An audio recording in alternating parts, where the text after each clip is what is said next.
Այս շաբաթ գրադարանից ընթերցում ենք Ջան Երոդարի հեքիաթները։ Լուսինեն մեզ համար կարդաց Խեցգեթինը պատկվածքը։ Մի երիտասարդ Խեցգետին մտածում էր. ինչի են իմ ընտանիքում բոլորը ետ քայլել։ եմ ուզում առաջ քայլել սովորեմ, ինչպես գորտերը։ Իսկ դրանով եթե չկարողանամ սովորել։ Մի բան շատ ես ուզում, քեզ մոտ ստացվում է։ Երբ արդեն գիտեր քայլել, եկա մայրիկի ու հայրիկի մոտ ասաց. կանգնեց ընտանիքի առաջ եւ ասաց. ես կարողանում եմ քայլել, նայեք։ Եղբայրները ծիծաղեցին Խեցգետնի վրա։ Հայրիկը շատ բարկացավ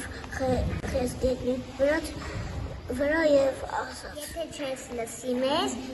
ուրեմն գետով գնա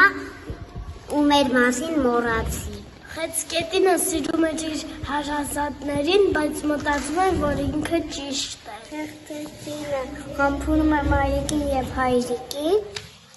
եւ ընկնում է ճանապարհ։ Գետինը գնում է ճանապարհ։ Գետինը գնաց հանդիպես ծեր Խեցգետին։ Խեցգետինն ասաց.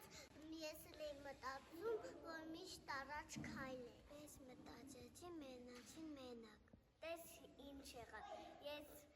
մնացի մենակ, մարդիկ ինձ հետ չեն խոսում, քանի դեռ ուշ չէ։ Ական Զարա իմ ասած Զարա, ինչպես անում են մյուսները։